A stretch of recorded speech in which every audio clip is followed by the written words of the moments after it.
마태복음 17장입니다. 엿새 후에 예수께서 베드로와 야고보와 그 형제 요한을 데리시고 따로 높은 산에 올라가셨더니 그들 앞에서 변형되사 그 얼굴이 해같이 빛나며 옷이 빛과 같이 휘어졌더라. 그때 모세와 엘리야가 예수와 더불어 말하는 것이 그들에게 보이거늘 베드로가 예수께 여쭈어 이르되 주여 우리가 여기 있는 것이 좋사오니 만일 주께서 원하시면 내가 여기서 초막 셋을 짓되 하나는 주님을 위하여 하나는 모세를 위하여 하나는 엘리야를 위하여 하리이다. 말할 때 호련히 빛난 구름이 그들을 덮으며 구름 속에서 소리가 나서 이르시되 이는 내 사랑하는 아들이요 내 기뻐하는 자니 너희는 그의 말을 들으라 하시는지라. 제자들이 듣고 엎드려 심히 두려워하니 예수께서 나와 그들에게 손을 대시며 이르시되 일어나라 두려워하지 말라 하시니 제자들이 눈을 들고 보매 오직 예수 외에는 아무도 보이지 아니하더라. 이 변화산 사건입니다. 수천 년 전에 모세와 그런 또 가장 구약의 능력의 선지자 엘리야가 변화산상에서 변화된 예수님과 함께 이렇게 이야기하는 모습을 제자들이 보았습니다. 만약에 예수님께서 이대로 변형돼서 하늘로 올라가셨다고 그러면 많은 사람들이 가현설이다, 신이 인간의 모습으로 이렇게 나타났다가 이렇게 그런 올라가신 것이다. 이거는 또 이런 환상이 진짜다 가짜다 이런 수많은 논란을 일으켰을 것입니다. 그리고 예수님의 그런 속죄의 희생제물도 없었을 것이고, 하지만 예수님께서는 바로 이렇게 육체로 계실 때 변형되실 수 있었음에도 불구하고 그렇게 하시지 않고 십자가에 못 박혀 죽으시고 장사되셨다가 부활승천하신 것입니다. 그러니까 저와 여러분도 지금 있는 이 몸 상태에서 예수님이 재림하시면 예수님의 모습처럼 신령한 몸으로 변화되어 버립니다. 호련히 변화할 것이다. 하지만 복음을 위하여 주의 이름을 위하여 남은 세대를 위하여 우리도 이 땅에서 육체의 죽음을 맞이할 수 있습니다.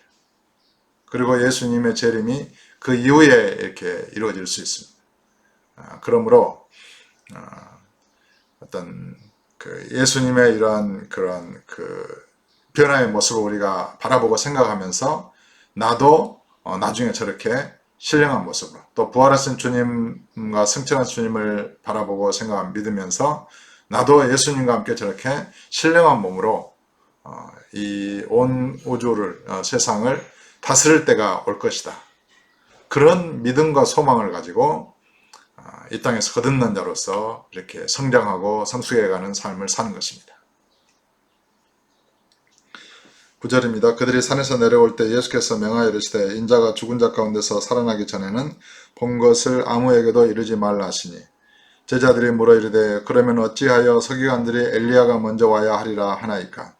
예수께서 대답하여 이르시되 엘리야가 과연 먼저 와서 모든 일을 회복하리라. 내가 너희에게 말하노니 엘리야가 이미 왔으되 사람들이 알지 못하고 임의로 대우하였도다. 인자도 이와 같이 그들에게 고난을 받으리라 하시니 그제서야 제자들이 예수께서 말씀하신 것이 세례 요한인 줄을 깨달으니라. 그러니까 세례 요한은 엘리야의 영과 능력으로 이 땅에 오신 선지자입니다. 구약에는 엘리야 선지자는 많은 기적과 능력을 일으켰지만 세례 요한은 그런 기적은 하나도 베풀지 아니하셨습니다. 오히려 회개하라 천국이 가까웠느니라. 그리고 세례를 베풀었습니다. 실제로 그런 가장 큰 성령의 능력은 사람의 마음을 회개케 하고 거듭나게 하는 능력입니다. 이것은 성령이 아니고서는 이루어질 수 없는 것입니다. 인간이 어떻게 스스로 이렇게 표범이 그런 가죽의 반점을 바꿀 수 있습니까? 인간은 스스로의 허물과 죄와 그런 성품과 성격을 스스로는 바꿀 수 없습니다. 그러나 전지전능하신 성령의 능력에 의해서 우리 주님의 십자가의 죽음과 부활의 능력에 의해서 믿음으로 말미암아 우리는 옛사람으로서는 죽었고 새사람으로 주님과 연합되어 다시 태어난 것입니다. 이 거듭남의 역사, 이 사람의 마음을 회개케 해서 예수 그리스도를 믿게 하는 이 회개의 역사, 이것은 오직 성령으로만 가능한 것입니다. 그래서 세례 요한은 구약의 가장 큰 능력의 선자 엘리야의 영과 능력으로 왔지만은 그런 이적을 베푸는 것이 아니라 회개하라 천국이 가까웠느니라 외쳤다는 것입니다. 왜냐하면 엘리야의 영과 능력의 가장 큰 초점은 사람들로 하여금 자식의 마음을 아비에게로, 또 아버지의 마음을 자식에게로 돌이키게 하는 이런 회개의 그런 역사, 또 화목의 역사, 사랑의 역사이기 때문입니다. 그것이 가장 큰 능력인 것입니다. 그러므로 병 고치는 은사나 어떤 귀신을 쫓아내는 은사나 이런 것을 능력으로 알고 구하는 것이 아니라 진정한 사랑의 능력, 그런 회개의 능력, 어떤 믿음, 그런 것을 진실로 구할 수 있기를 바랍니다. 14절에 그들이 무리에게 이르매 한 사람이 예수께 와서 꿇어 엎드려 이르되 주여 내 아들을 불쌍히 여기소서. 그가 간질로 심히 고생하여 자주 불에도 넘어지며 물에도 넘어지는지라. 내가 능히 제자들에게 데리고 왔으나 능히 고치지 못하리이다. 예수께서 대답하여 이르시되 믿음이 없고 패역한 세대여, 내가 얼마나 너희와 함께 있으며 얼마나 너희에게 참으리요. 그를 이리로 데려오라 하시니라. 내가 주의 제자들에게 데리고 왔으나 능히 고치지 못하리이다. 예수께서 대답하여 이르시되 믿음이 없고 패역한 세대여. 나는 믿음이 약해요. 나는 믿음이 부족합니다. 사람들은 이렇게 단순하게 얘기하지만 사실 믿음이 없다는 것은 가장 큰 패역한 것입니다. 가장 큰 악인 것입니다. 그러므로 그 자기의 믿음 없음을 진실로 깨닫고 회개할 줄 알아야 되겠습니다. 이 믿음 없음을 용서해 주옵소서. 이 패역한 자를 용서해 주옵소서. 불쌍히 여겨 주시옵소서. 성령이시여 믿음이 자라도록 은혜를 주옵소서. 그리고 말씀을 읽고 기도하고 주님을 의지하고 예수 그리스도를 영접하고 믿고 의지하는 것입니다.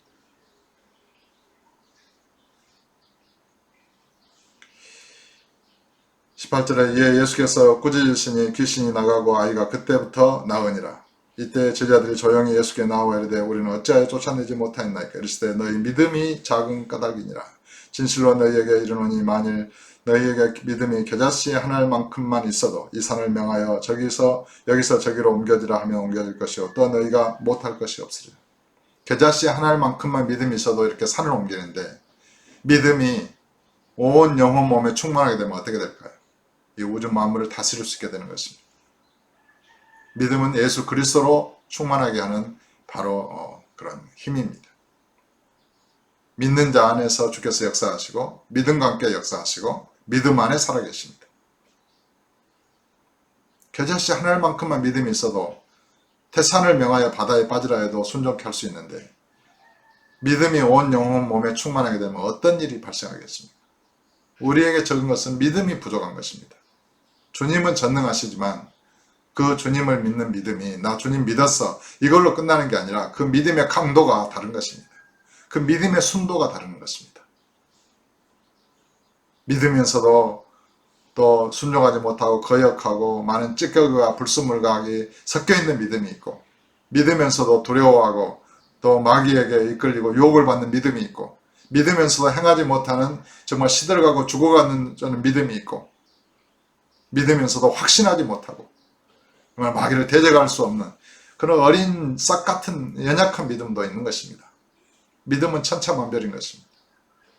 내가 예수를 믿어서 나는 구원 얻어서 거기에 머무르지 말고 그 믿음의 강도에 강도를 다하고 믿음의 순도에 순도를 다하고 정말 온전히 전심으로 주를 믿고 의지해서 천지만물을 창조하신 주님으로 충만된 믿음, 그리스도 하나된 믿음, 주님이 내 안에 내가 주님 안에 우주 만유에 뛰어나신 그리스도의 권세와 영광으로 충만된 그런 믿음을 소유할 수 있기를 예수 이름으로 축복합니다. 22절입니다. 갈릴리에 모일 때 예수께서 제자들에게 이르시되 인자가 장차 사람들의 손에 넘겨져 죽임을 당하고 제3일에 살아나리라 하시니 제자들이 매우 근심하더라. 제자들은 아마 죽임을 당한다는 말에만 집중했을 거예요.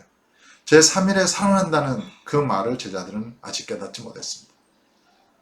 가버나움에 이르니 반세계를 받는 자들이 베드로에게 나와 이르되 너희 선생은 반세계를 내지 아니하느냐. 이르되 내신다 하고 집에 들어가니 예수께서 먼저 이르시되 시몬아 내 생각은 어떠하냐. 세상 임금들이 누구에게 권세와 국세를 받느냐. 자기 아들에게냐 타인에게냐. 베드로가 이르되 타인에게니이다. 예수께서 이르시되 그렇다면 아들들은 세를 면하리라. 그러나 우리가 그들이 실족하지 않게 하기 위하여 내가 바다에 가서 낚시를 던져 먼저 오르는 고기를 가져 입을 열면 돈 한 세겔을 얻을 것이니 가져다가 나와 너를 위하여 주라 하시니라. 다른 사람이 실족할까? 원래는 예수님은 세를 내지 않아도 되는 바로 주인된 하늘에 계신 아버지의 아들이었습니다. 세를 낼 이유가 없었던 것입니다. 이 성전 세를 낼 이유가 없었던 것입니다.